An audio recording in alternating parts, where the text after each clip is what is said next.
Welcome to WNBC, where we make history fun. Today we have RJ, Jordan, Alex, and Zach. But first we have Brody Day with facts about Stanley. Stanley, born Stanley Lieber, was a brilliant man with many ambitions. You may know him from Marvel movie cameos, but he originally began as a creator of graphic novels like Spider-Man, Iron Man, Hulk, and even Thor. Stanley Lieber was born on December 28, 1922. His parents, Jack and Celia Lieber, were Romanian and Jewish immigrants. They were hardworking but unfortunately still poor. However, growing up poor did not hold Stan back from his success. Stan created Marvel Studios with the famous illustrator Jack Kirby. Originally, Stan wanted to write the Great American Novel, which is going to be literally the Great American Novel, having history, culture, and timelines similar to an encyclopedia. But in order to write the Great American Novel, he would have to give up working at Marvel. So he decided to stay with Marvel and kept creating graphic comics. Life was going good for Stan. In 1940, Stan met a reporter named Joan, and the two immediately fell in love with each other. They got married and had two daughters, Joan and Jan. Stan was getting very old, but still was very happy. But in 17, Joan Lee, Stan's wife, passed away. It was sad, yes, but that did not stop Stan from doing what he loved. He loved writing and creating movies. As the saying goes, heroes pass, but legend never dies. 2018, November 12th, Stan Lee passed away at the grand old age of 95 years old. Stan Lee inspired many, who will always be loved among fans. What all of us can learn from Stan is that nothing can get in the way of what you love doing, not even old age. Stan Lee thought that everybody had a catchphrase, so he wanted to make an original one, and he came up with Excelsior, means out or beyond, fitting for him. Wow, Stan Lee was the original creator of Marvel, and he had two kids. Next we have RJ Zembry with facts about the Bermuda Triangle. Have you heard of Double Triangle? Who do you see? What about the Bermuda Triangle? They're all the same place. The Bermuda Triangle is located in the Atlantic Ocean. It is located between Miami, Bermuda, and Puerto Rico. It forms a triangle. The Bermuda Triangle is up to 500,000 square miles, or up to 1.5 million square miles. Lots of things disappear in the Bermuda Triangle. That is why it's well known. Many ships and airplanes have mysteriously disappeared in this area. There are many theories about the Bermuda Triangle. One theory is the city of Atlantis sank in the Bermuda Triangle. People of Atlantis might have advanced culture and advanced technology which might impact ships and airplanes to make them sink. Second theory is the Bermuda Triangle is above a place called Underwater Area 51, an alien research base or a Navy research base located near Miami, Florida. These are two theories that I learned about. Which do you believe? Mysterious things happened in the Bermuda Triangle. It was February 20th, 1918, warm spring day. The USS Cyclops, a Navy fuel ship, was sailing. It was 550 feet long. It set off from Brazil going north to Baltimore. It did not get there, so the ship suddenly disappeared in thin air. Was this because of the magical powers of the Bermuda Triangle? It was 1945, and there was a team of pilots called Flight 19. Do you know why it's called Flight 19? Because during the Flight 19, people died. There were 5 planes called Iron Birds, and they went on a training mission. While on the mission, one pilot thought he was over the Keys, but he was actually over the Bahamas. Then they entered the Bermuda Triangle, and then he got lost. Back to Zach and Alex. Wow, the Bermuda Triangle has more than one name, and it sank many ships and planes. Now we have Jordan with some outstanding knowledge of the Battle of Gettysburg. Hi, my name is Jordan. Have you ever wondered what the Civil War was like? Well, today I plan to bring you back in time to talk about the Civil War. The war was about ending slavery. It was between the Confederates, the South, and the Union, the North. Let me tell you how the Civil War started. The war started in 1861 on April 12th. It was at Fort Sumter in Charleston Bay. The Confederate Army opened fire on the Federal garrison. A garrison is a type of military base. The Confederates wanted to lower the American flag to surrender, but Abraham Lincoln called the militia to stop this uprising. Once that happened, 4 slave states left and joined the Confederate side, and the war began. One of the most famous presidents of the Civil War was Abraham Lincoln. Abraham Lincoln was born on April 27, 1822, and lived in Point Pleasant, Ohio. He was the 16th president of the U.S. who helped end slavery. But sadly, on April 14, 1965, just 5 days after the Union won the Civil War, John Wilkes Booth shot President Lincoln in the head. One of the most famous battles fought during the Civil War was the Battle of Gettysburg. It is considered the most important battle of the American Civil War. And that's all the things that you need to know about the Civil War. Thank you for coming back in time to me. Back to you, Alex and Zach. I never knew Gettysburg, the Battle of Gettysburg, was the bloodiest battle in the Civil War. Now we have my partner Alex with interesting facts about history of popcorn. Hi, my name is Alex, and I'm here to tell you about the history of popcorn. So let's get started. Do you know what popcorn is? Well, you probably do, since it's one of the most popular snacks. But do you know where it originated from and who invented it? I bet you'd be surprised. Let's start from the beginning. Originally, no one knew who invented popcorn until scientists discovered the oldest kernel in an ancient Mayan cave called the Bat Cave because of the number of bats that lived there. The oldest kernel turned out to be 5,000 years old, suggesting that the Mayans invented popcorn. And when the thriving civilization went into ruins, some survivors spread it across the Americas. Once the Megatron tube, a device used in microwaves to emit microwaves, was invented, it wasn't long until people started packaging microwave popcorn. While Percy Spencer, an inventor, was fiddling with the Megatron tube, he decided to put a popcorn kernel in front of the machine, and voila, microwave popcorn was invented. Once a company named Pillsbury packaged this delicious new invention, popcorn consumption skyrocketed. Even though people like plain popcorn, there are many, many more fascinating flavors. The earliest flavor that was invented was kettle corn. Once the Native Americans shared popcorn with the Pilgrims, they started making flavors like kettle corn, which at the time was just sugar on top of popcorn. However, don't get too impressed. I mean, they ate it as cereal. The second flavor invented, and the most popular, was caramel corn.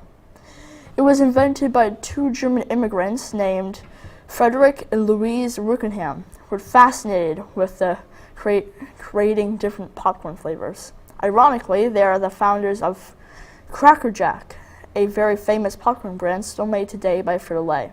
Well, now you know who invented popcorn, who was the first to package it, and the first flavors in history. Back to you, Zach. Wow, I never would have guessed that popcorn was invented by the Mayans. Now we have my partner Zach with the history of football. Do you know a lot about football? I'm here to talk to you about football. Okay, football is a sport that you tackle people to stop them from getting a touchdown. And also about having strength and speed. If you're not fast, you aren't going anywhere on the field because you will not have the speed the other players have. What equipment do you need to safely play football? A helmet, pants, cleats, a mouthguard, shoulder pads, and maybe a visor for your helmet. The average cost of equipment is usually $300 for your first year, which is a lot of money, but you can reuse the equipment the following year by tightening the straps on your helmet or other equipment. The helmet protects you from most head injuries. The padding inside a Pop Warner football helmet is gel and packed foam. The visor helps keep the sun and dirt out of your face, and also stopping other people from grabbing your face mask. The mouthguard prevents your teeth from falling out when getting tackled or hit to the ground. It also keeps you from biting your tongue when falling.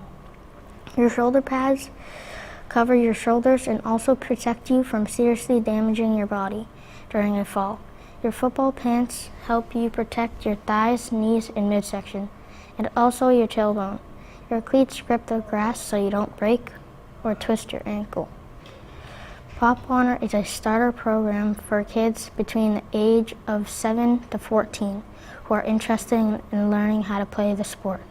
Pop Warner is a few steps down from high school and college football, but many of the same rules. I hope you learned a lot about football, but remember, it is a very physical game. Wow, American football must be hard to play with all the physical contact. This is WNBC, signing off. Until next time.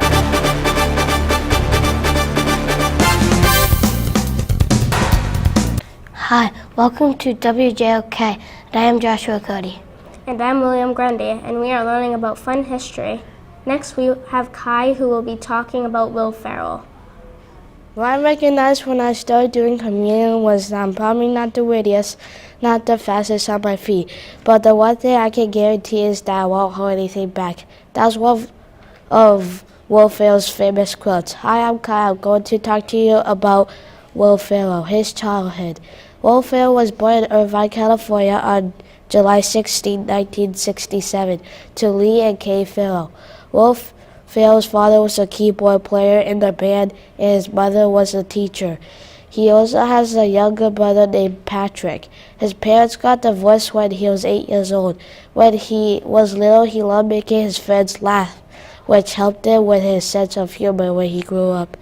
His greatest accomplishments. Will Ferrell's greatest accomplishments were being a member of the Los Angeles-based improv group of the Groundling from 1990 to 1995, and a Saturday Night Live, aka SNL, cast member from 1995 to 2002. Over the course of his 7 years with SNL, he became known for his impersonation of President George W. Bush. Movies. Some of Will Ferrell's popular movies are Get Hard, Elf, Kicking and Screaming, Land of the Lost, The Campaign, Blades of Glory, Everything Must Go, The Other Guys, The Legend of Rocky Bobby, and Step Brothers. I hope you enjoy learning about Will Ferrell's childhood accomplishments and some of his movies. See you next time on WJOK. Back to you, Will and Josh. Wow, I didn't know Will Ferrell worked for Saturday Night Live for 7 years. I didn't know that either. Next we have William Grundy talking about the Boston Celtics. Boston Celtics Timeline by William Grundy. Do you want to learn about the Boston Celtics? Well, I am here to talk to you about the Boston Celtics. The Boston Celtics are one of the most famous professional basketball teams in the NBA.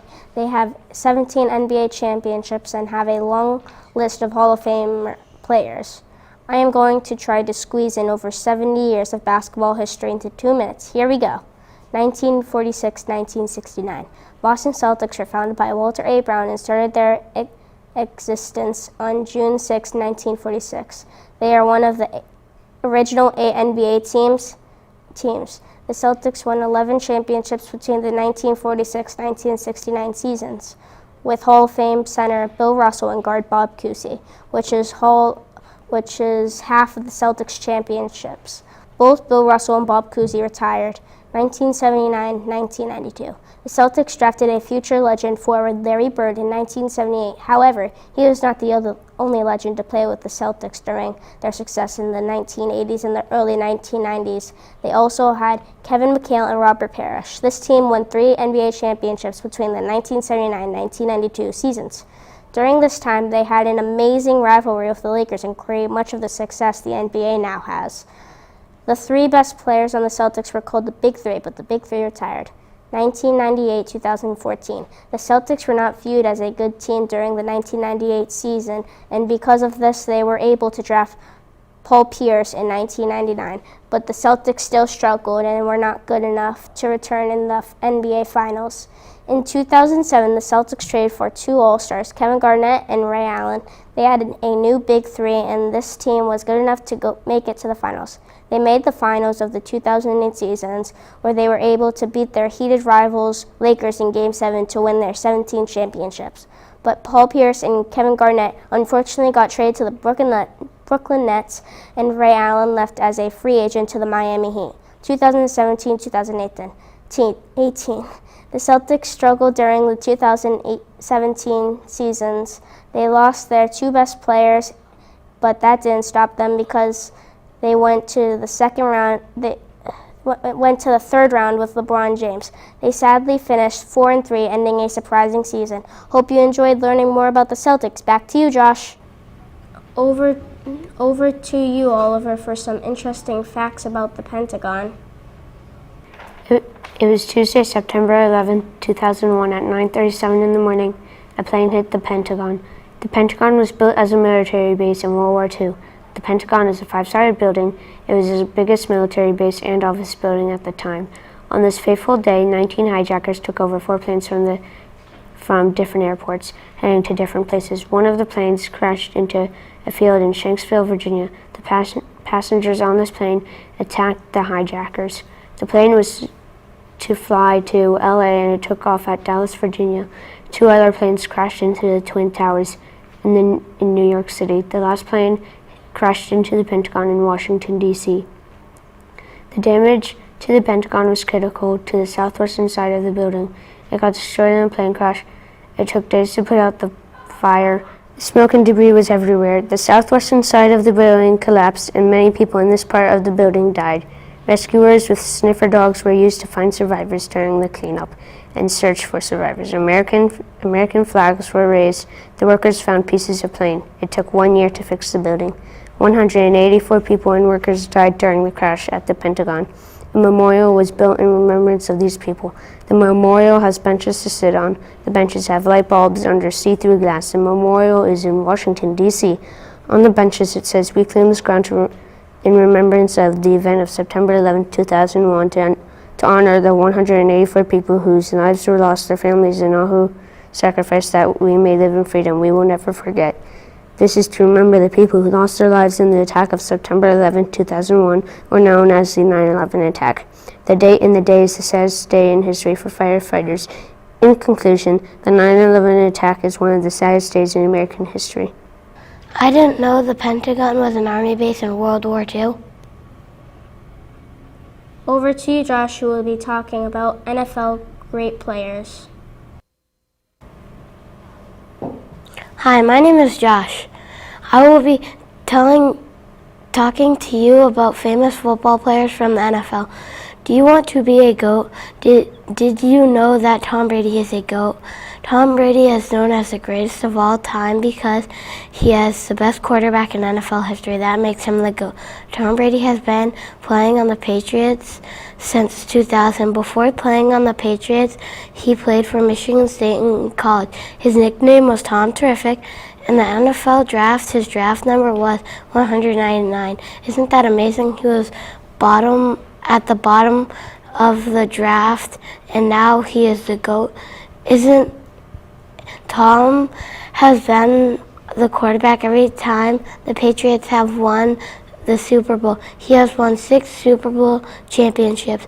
Do you know who Julian Edelman is? Julian Edelman has played for 2 NFL teams. He is the wide receiver, and the wide receiver catches passes from the quarterback and then runs to make touchdowns. Edelman has scored 94 touchdowns in the NFL. He is currently a football player for the Patriots. Tom Brady and Edelman together have scored 50% of the touchdowns for the Patriots. Do you know who Brett Favre is? Brett Favre is a football player, and he grew up in Mississippi. He used to play for the Green Bay Packers for Wisconsin. His jersey number was 4. In college, he got into a massive car accident. Brett had 30 inches of his intestines removed, but he was able to continue playing football and was successful. 5 weeks after having major surgery, Brett went back to playing football, and he played against Alabama and then led his team to a victory. These are some of the many facts I learned about Tom Brady, Julian Edelman, and Brett Favre. I found these interesting to learn about these players. I hope you liked it. Thank you for listening. Back to you, Will. Wow, I didn't know Brett Favre was in a car accident. Next, we have Anelli and Brianna. Some facts about exotic short-haired cats. Do you know anything about exotic short-haired cats? They are warm and fluffy friends, sleep 13 to 14 hours a day, and we will share much more. Together, Brianna and I are going to teach you about exotic short-haired cats, such as what type of food they need, why they are good companions, and we will add some cat facts too. Do you know what exotic short hairs like to eat? Well, if you don't, we will tell you. First, these cats like food rich in protein from animal sources. Plus, their food has to be grain-free. Also, they need low in carbohydrates, sugar. Exotic short hairs need to have food free of artificial colors, flavors, and preservatives. It also has to be easy to chew. It is important to feed these cats on a schedule so they stay healthy. When exotic short hairs meow, do not give them food. If you feed them all the time, they would get fat. And you should stick to feeding them at the same time of day and night, and before you go to bed. Now we are going to teach you about why exotic short hairs are great companions. First, exotic short hairs are lovable, friendly pets. Though exotic short hairs are usually quiet, they love to play. Also, they are very low in maintenance. Finally, exotic short hairs come in many colors. They can be tan, brown, gray, and a cream orange. They can also be the colors of a calico cat. The colors of a calico cat are white, brown, tan, and black. An exotic short hair's fur can be blue. Yes, blue. Even though their name includes short hair, they can be very fluffy. In conclusion, exotic short hairs have a sweet personality and they do not sleep on your head at night. But let's get back on track. In conclusion, exotic short hairs have to eat certain foods to stay healthy and be fed on a schedule. Wow, I didn't know the exotic short-haired cats don't like sleeping on people's heads. Thank you for Watching watching WJLK. See you soon.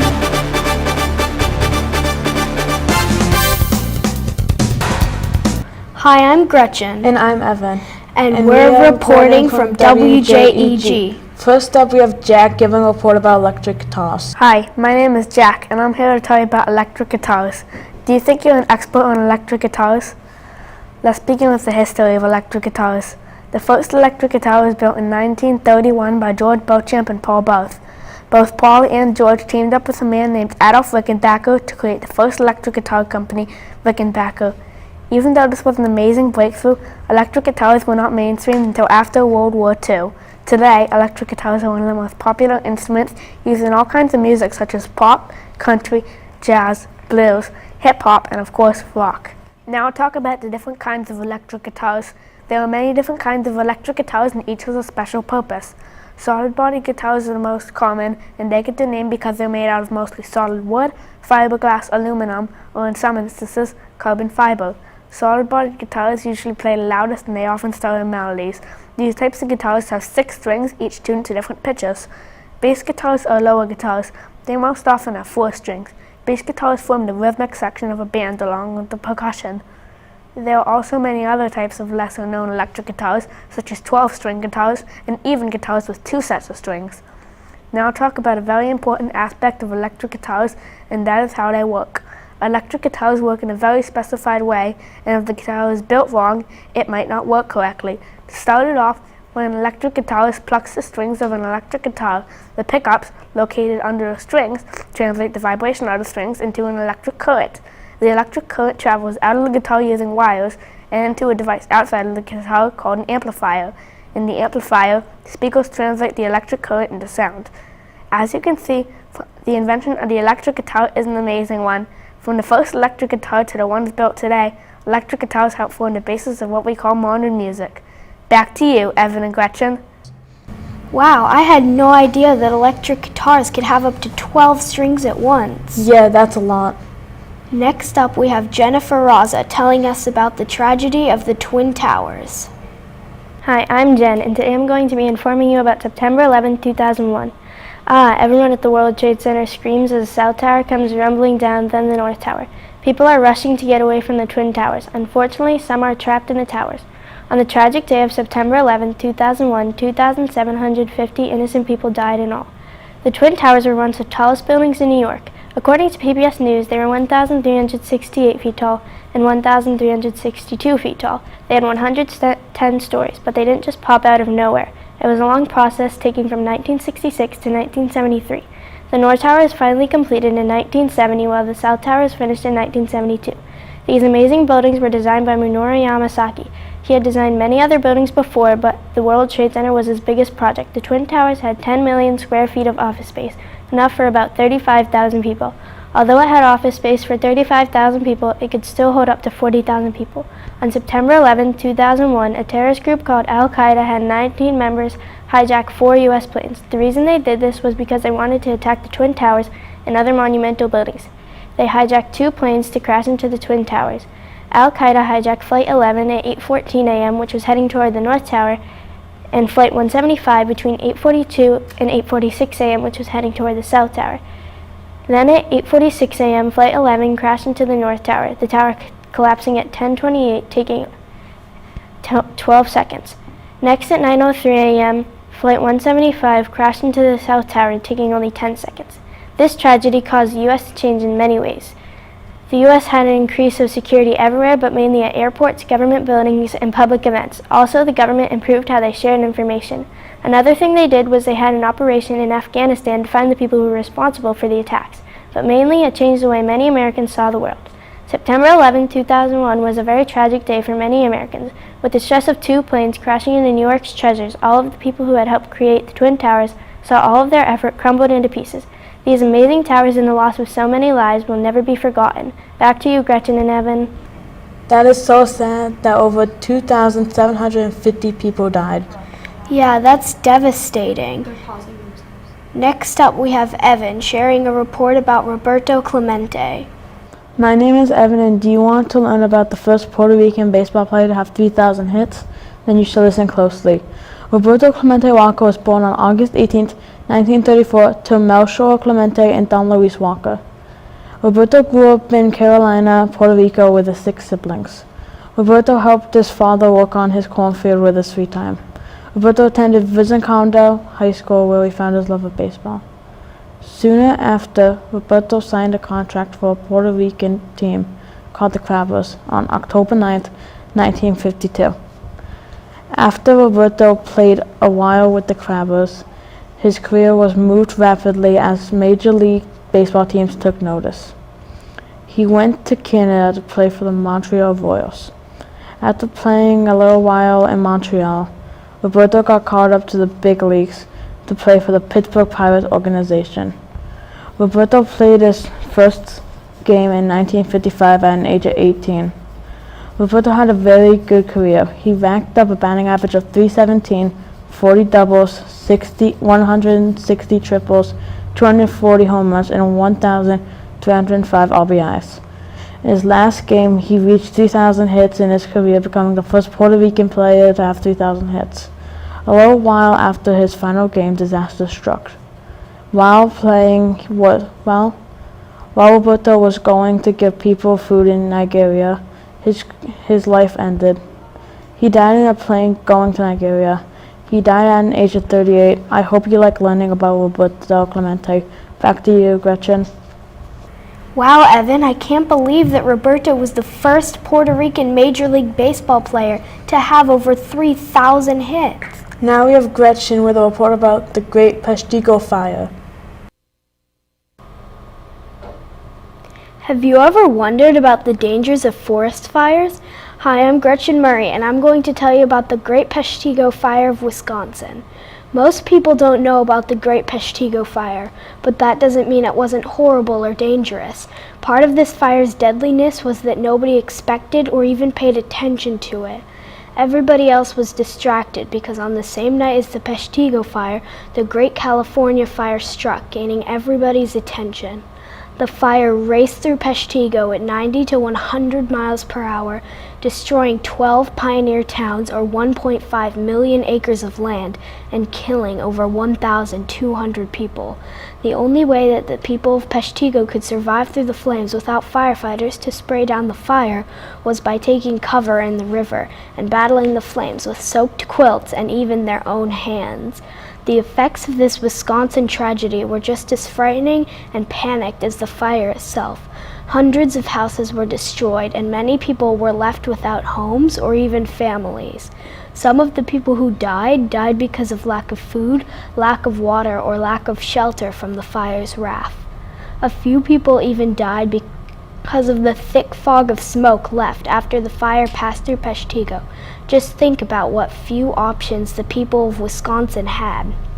The Great Peshtigo Fire of Wisconsin was a devastating and tragic wildfire. It was the most deadly wildfire in the U.S. and destroyed over 1.5 million acres of land, taking over 1,200 people's lives. The Peshtigo fire was bad, but it brought good things too, like new trees and safer fire precautions with its destruction. So next time you go outside for another fire drill, just think about how your knowledge of fires could save your life. That is so sad. So many lives were ruined that night. And finally, we have Cassidy Igo giving a report about elephants. Hello, my name is Cassidy Igo, and today I'm going to talk about elephants. Elephants are mostly gray and sometimes a little bit of white. Elephants have wrinkled skin.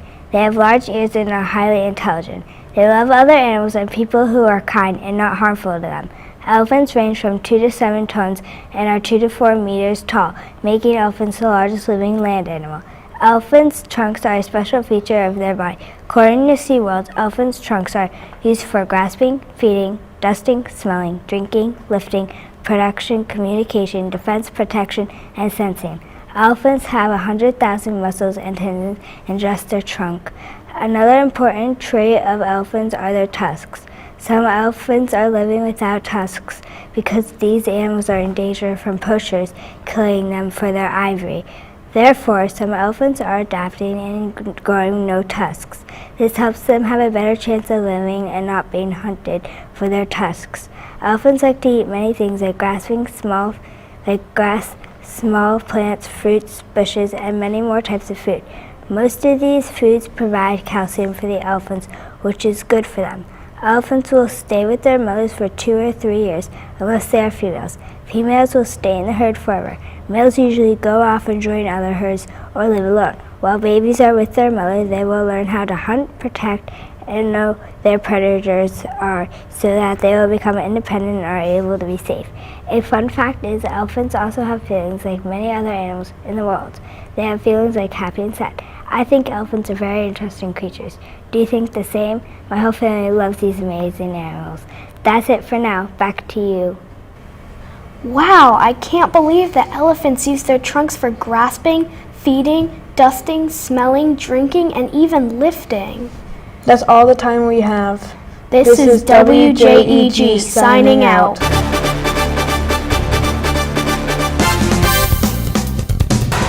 Welcome to WABC. Today you're going to hear several fascinating news stories. First up, we have Talia talking about the wonders of Walt Disney.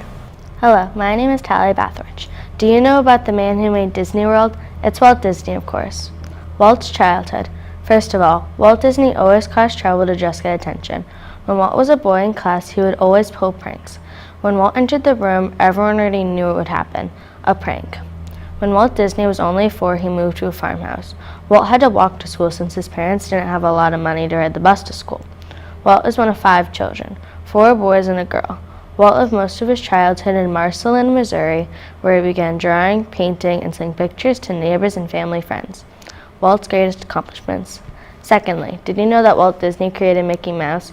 Mickey was created in 1928. He was the first funny animated cartoon character and the mascot of the Walt Disney Company. Walt also made the first animated featured film in 1937, Snow White and the 7 Dwarfs and Pinocchio. Also, Walt co-founded the Walt Disney production after making his own Laugh-O-Gram Studios with Fred Harmon. By October 1923, Walt moved to Hollywood with his brother Roy Disney. Now, close to 100 years later, Walt Disney Company is the world's largest independent media company. Walt's daughter. Last but not least, Diane was Walt's daughter, a patron of the arts, as well as a great classical musician and very generous. Diane published a series of 8 pieces for the Saturday Evening Post in 1956, titled My Dad, Walt Disney, co-written with Pete Martin in 1957. She published the book The Story of Walt Disney. Like so many, Diane was inspired by her dad Walt, but Walt was also inspired by her. So did you like hearing about Walt Disney, his childhood, his greatest accomplishments, and his daughter? Hope you learned something new. Back to you, Brooke and Audrey. Wow, I didn't know Walt Disney created the first animated film. Me neither, and he also created Mickey Mouse. What an amazing guy. Next up, we have Jillian talking about the Battle of World War II. Hello, my name is Jillian Wilworth. Do you know about World War II? Well, I do. World War II was fought by the Allies, Great Britain, United States, France, and Russia, against the Axis, Germany, Japan, and Italy. It was named the deadliest war in history. How it started. Well, Germany had just lost World War I to Great Britain, France, and the United States, so Germany wanted to seek revenge. On September 1st, 1939, Germany invaded Poland, which ticked off all of Great Britain and France, so they declared war on Hitler, the German Nazi leader. Hitler assumed he would win World War II since Germany had so easily defeated Poland's huge army. Most people don't know who Jews are. Well, I'm here to tell you. Jews are Jewish people who lived all throughout Europe during World War II. Hitler felt that Jewish people should be exterminated. Hitler rounded up all the Jewish people from the countries he invaded and sent them to concentration camps, where they were forced to do hard labor and were killed in great numbers. During the Holocaust, 6 million Jews were murdered. People who helped. There were many people who helped in World War II. Here are 3 main people who helped during this tough time. Oskar Schindler. Oskar helped more than 1,200 Jews during the Holocaust. Winston Churchill was famous for being Great Britain's leader. He helped by encouraging people of Great Britain, leading them to victory. General Josip Tito. He was the leader of the Yugoslavian resistance and caused considerable damage to Germany. How World War II ended. After 6 dreadful years, the war was over. The Axis, Germany, and Japan were defeated and forced to unconditional surrender to the Allies, ending the war in 1945. The Allies had won the war. Victims of the Holocaust were liberated. That was the end of the most deadly war in history. World War II was the deadliest war in history. It's important that we remember the victims of the Holocaust and learn from the mistakes made by world leaders who allowed this tragedy to happen. Back to you, Brooke and Audrey. I'm glad that horrific war is over. Me too. I couldn't imagine being in that bloody war. Now we have Brooke sharing information about the women's suffrage. Hello, my name is Brooke Wilson, and I'm going to talk to you about the women's suffrage that changed many people's lives. Many people do not know or understand what the women's suffrage was. To imagine why the women started the women's suffrage, close your eyes and try to picture yourself in the 1800s not being allowed to vote or have a good job. Well, that was what women had to deal with back then. Women had no say in who was getting elected for president or any big decisions. They just had to sit back and watch everything happen that they didn't have a say in. That's when the women's suffrage started in 1848, to make sure women had the same rights as men. So, you must be wondering, how do the women's suffrage impact our lives to this very day? First of all, what was the women's suffrage? Well, the defined meaning is the right for women to vote. Women held conventions for women's rights, and in the 20th century leadership passed 2 associations. The first one was the National American Women's Suffrage Association. They undertook campaigns to enfranchise women in individual states. The second association was the National Women's Party. They undertook radical actions in the United States. Secondly, a lot of big steps happened in the women's suffrage that make today so wonderful. According to historians, the women held big conventions for different states. They talked about women's rights and how they can make changes. So, in 1848, a group of abolitionists and activists gathered in Seneca Falls. Mostly women gathered, but some men came too. They discussed the problems that had to change and how they could change them. And then in 1920, the 19th Amendment was ratified. Over 8 million women in the United States got the right to vote. There are a lot of women who joined the women's suffrage, but only a handful of leaders, since the leaders had big responsibilities. Susan B. Anthony traveled to different countries delivering speeches about women's rights. Then there's Elizabeth Stanton, who formed the agenda for women's rights.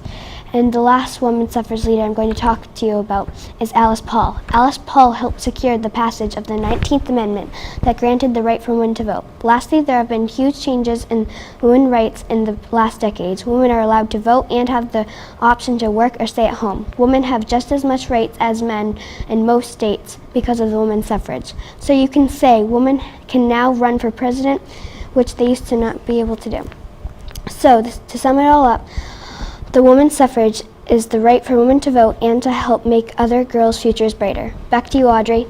Wow, women have made a huge impact on our world today. I wonder what women will do to improve our future. Now we have Audrey talking about the Great Molasses Flood of 1919. Hello, my name is Audrey, and I'm going to inform you about the tragedies of the molasses flood. Few people have heard of the Great Molasses Flood of 1919, but even less people know the secrets that also flooded the streets on that cold winter day in January. That deadly, sweet, and sticky molasses flood left most of us scratching our heads, at least until now.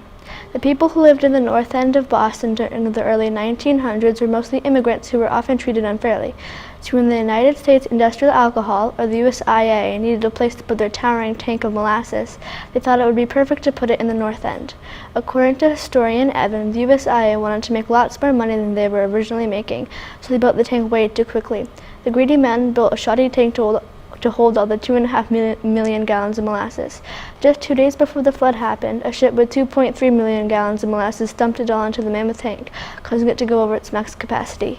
Then, bang! That brutal winter day of January 15th started off normal. Then the streets erupted with an ear-piercing noise that sounded like a gunshot, followed by an unpleasant surprise. The people quickly discovered it was the rivets or bolts in the tank bursting, releasing its 2.7 million gallons of molasses onto the icy streets to the north end. The tank had too much pressure, causing many of the rivets to burst. A 160-foot wide, 25-foot-tall wave raced down the streets at speeds of 35 miles per hour. In the end, 21 were killed and 150 were injured. So, who to blame for the flood? No one can say exactly, but we do know the leaders of the USIA are probably the culprits. The USIA built the tank way too quickly and not nearly stable enough. The walls were too thin, measuring at just 60/700ths to 80/100ths of an inch. There were also many safety oversights like flawed steel, fluctuating air temps, and misdirected fluid dynamics. If they had stayed far below the max capacity of the tank, the flood would have been less likely to happen. When the tank was leaking, instead of repairing it, they just painted the tank brown to make it less noticeable. After the flood, the USIA made it bad that the tank had been bombed instead of taking the blame. However, after little research, the town figured out it had been the USIA, not a bomb. The cleanup of the flood was the most dreadful part. 80,000 people participated in getting rid of that sticky, sweet mess. Firemen tried to hose it down with water, but they needed salt water to soften up the impossibly sticky molasses. They took water from the harbor and sprayed down buildings and streets to help them. Over 1 million gallons of salt water was used in the cleanup. In the end, tens of millions of dollars of property was destroyed in the flood. Many scientists say the Great Molasses Flood of 1919 was one of the strangest disasters in history, since it was an unnatural disaster. Not everybody remembers this weird and surprisingly dangerous disaster in history, and some people don't even believe it happened. Wow, that really was the strangest disaster in history. I wouldn't want to be in that sticky mess.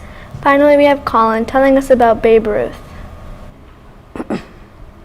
My name is Colin, and I'll be telling you about the amazing slugger Babe Ruth. I'll be talking about his struggles, stats, history, and his childhood life struggles. I will also discuss Ruth's records and different positions he played.